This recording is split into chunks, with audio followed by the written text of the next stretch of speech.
বিষ্ণুব্রত রয়েছেন মেদিনীপুরের বাড়ি থেকে। আমি সরাসরি যাব বিষ্ণুব্রত এই মুহূর্তে বাড়ির নিশ্চয়ই করুণ পরিস্থিতি। আমি প্রশ্ন করতে চাই, বাড়ির লোক কি দাবি করছেন, কি চাইছেন এই মুহূর্তে, কি বলছেন তারা? বিষ্ণুব্রত,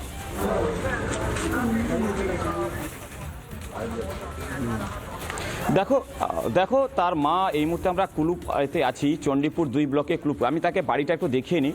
বাড়ি দেখানোর পরে গ্রামের পান্তা ভাত খাওয়া ছেলে যে আজকে শুভেন্দু অধিকারী পার্সোনাল সেক্রেটারি ছিল, আরেকটি অভয়া যে তার মা সন্তানকে হারিয়েছিল, আরেকটি মা তার সন্তানকে হারালো। কার্যত আমি গ্রামের লোকে দেখাবো তার বাড়ির সামনে কতটা ভিড়, তারা কান্নায় ভেঙে পড়েছেন। কিন্তু একটা জিনিস তোমাকে দেখানোর চেষ্টা করবো, বলবো আমরা রিপাবলিক বাংলা যখন তার মায়ের কাছে বক্তব্য নিতে চাই, ছবি নিতে চাই, গ্রামের মানুষ কিন্তু বাধা দিয়েছিলেন। কিন্তু তার মা মনের জোর নিয়ে কিন্তু আমাদের সামনে বক্তব্য চেয়েছেন। তিনি দাবি করেছেন একটাই দাবি, যে আমি মা হিসাবে একজনের সন্তানের ফাঁসি চাই না। তিনি কিন্তু অন্য মায়ের কথা বলছেন, সেই মায়ের ফাঁসি তিনি বলছেন সারা জীবন যেন তিনি জেলে পচে মরেন। তার ছেলেকে যেভাবে রাজনৈতিকভাবে হত্যা করা হলো, এবং সেই জায়গায় দাঁড়িয়ে একজন মা তিনি দাবি করছেন তার মৃত্যুতে যেন ফাঁসি। আমি গ্রামের তরফ থেকে সেই একই দাবি উঠেছে। আপনারা কি চান? আপনারা কি দাবি চাইছেন? এই যে বিচার চাইছি, ফাঁসি চাইছি, আমরা ফাঁসি চাইছি, যারা দোষী তাদের ফাঁসি চাইছি আমরা। অভিষেক এবং তার পিসি এর জন্য সম্পূর্ণ দায়ী।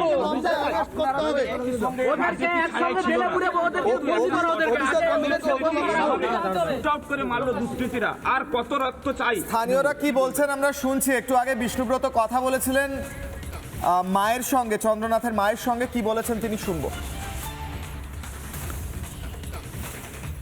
চাইছি দোষীরা শাস্তি পাক। কি শাস্তি চাইছেন? আমি একজন মা, আমি চাইবো না তাদের ফাঁসি হোক, কিন্তু যাবজ্জীবন কারাদণ্ড চাইছি। আর চাইছি যে আমরা ভারতীয় জনতা পার্টি করি বলে আমরা আজকে ক্ষমতায় আসার জন্য আমাদের সভাপতি বিরোধী দলনেতা যখন বলছেন সুশৃঙ্খলভাবে থাকতে, তখন শাসক দলের যারা গরম গরম বক্তব্য দিয়েছিল যে 4 তারিখের পরে দিল্লির কোনো ভাব রক্ষা করতে পারবে না, সেটাই তারা দেখিয়ে দিল। আমি আজকে নতুন সরকার যে গঠন করবে তার কাছে জানাবো যে আমার ছেলের এই মৃত্যুর জন্য শাস্তিটুকু হয়।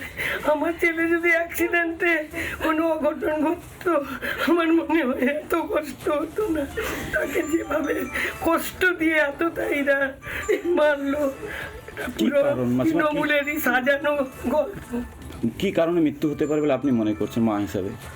আমার মনে হয় ও এই ভোটের লড়াইতে ভবানীপুর, নন্দীগ্রাম, চণ্ডীপুর বিভিন্ন জায়গার দায়িত্বে ছিল, যার জন্য আমার মনে হয় ওর প্রতি টার্গেট ছিল তৃণমূলের, যে ওইখানে শুভেন্দুবাবু মমতাকে হারিয়েছে, যার জন্য আমার মনে হয় এই প্রতিশ্রুতি ছিল। নানা ধরনের কন্টেন্ট দেখার জন্য লাইক করুন, শেয়ার করুন আমাদের ফেসবুক পেজ, সাবস্ক্রাইব করুন আমাদের ইউটিউব চ্যানেল। পাশাপাশি অন্যান্য ব্রেকিং নিউজের জন্য অবশ্যই চোখ রাখুন রিপাবলিক বাংলায়।